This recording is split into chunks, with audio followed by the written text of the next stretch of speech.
All right, let's jump right in. We're going to explore a pretty radical idea today from Dan Sanders' book, Built to Serve. It's a whole new way to think about business, and it all starts with one big question.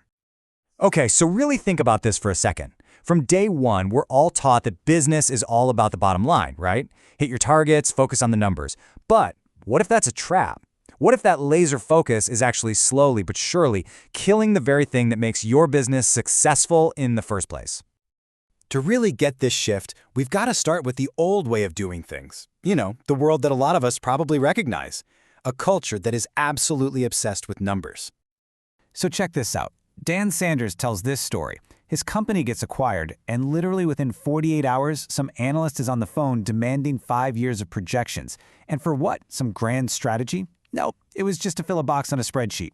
Think about that. The conversation went from people and potential to just meaningless numbers on a page. It's the perfect example of this broken culture.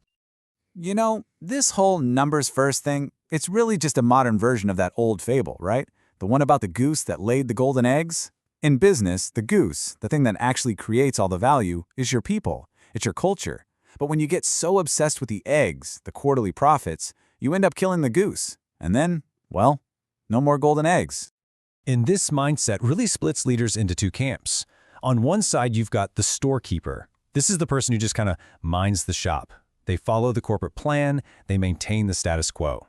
On the other side, you've got the merchant. This person is an entrepreneur at heart. They're out there engaging with the team, with customers, always looking for a better way to do things. So the question is, which one creates a business that thrives instead of just survives? Okay, so that's the old paradigm. Let's talk about the alternative. This is the big idea, the people-first revolution. It's a total shift in thinking, where the real secret to success isn't buried in some spreadsheet, it's walking around your office right now. It's your team. The book has this awesome name for it, Higher Math. And the idea is simple, but it's powerful. It's the principle that when you truly genuinely focus on your people and your culture, the big financial success you're looking for, it just follows. It becomes a natural result. See, it's not a choice between people and profits. It's a sequence. You put people first and the profits will absolutely follow. And this idea just completely flips the old business model on its head. Suddenly, your people aren't just an expense on a spreadsheet. They're your number one asset. The culture isn't some fluffy HR thing. It's the foundation of everything. And the real business you're in, it's not just transactions. It's building personal relationships. That's the stuff that actually matters. And this isn't just theory. Look at a company like Medtronic. They make medical tech, like heart valves. Now, you could see that as just assembling parts on a line. But Medtronic does something incredible. They host these events where their employees get to meet the actual patients whose lives were saved by the devices they built. All of a sudden, you're not just a factory worker. You're a lifesaver. That's purpose. Or how about Southwest Airlines? Think about the airline industry. It's famous for being a total mess, right? Terrible customer service, constant problems, and yet Southwest thrives. How? It's their culture. They empower their people to actually serve customers, and that creates this legendary loyalty. Their competitors can copy their planes, they can copy their routes, but they can't copy the culture. That's their secret weapon. So a culture like Medtronic's or Southwest's doesn't just happen by accident, right? It's built on purpose.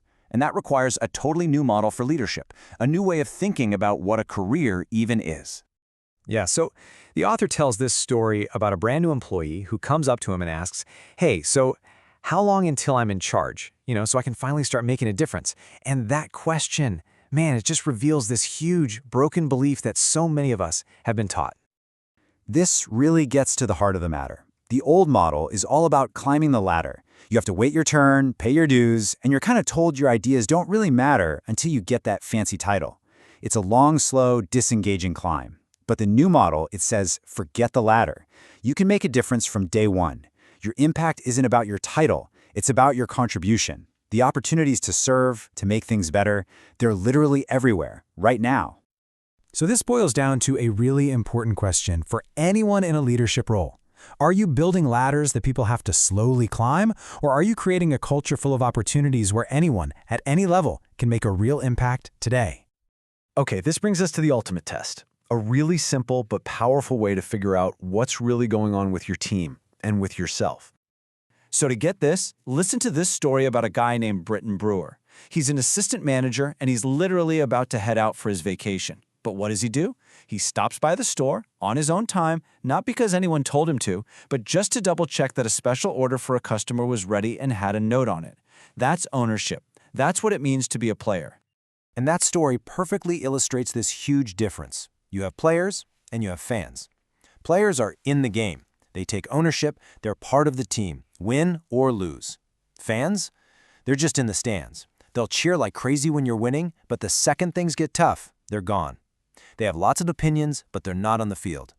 The best organizations, the ones that last, are full of players. So, as we start to wrap this up, it becomes pretty clear, doesn't it? Building a business that's meant to serve isn't just some new strategy or tactic, it's a whole philosophy. And it really all comes down to one question. Is your culture creating committed players, or is it just attracting a bunch of fair-weather fans? So, the big question to leave you with is this one. What is your organization really built around? Is it built around spreadsheets, or is it built around souls? Are you leading a team of storekeepers, or a team of merchants? Are you creating players, or are you just attracting fans? Because the answer to that question, that's what's going to define your future. I'd love to know what you think.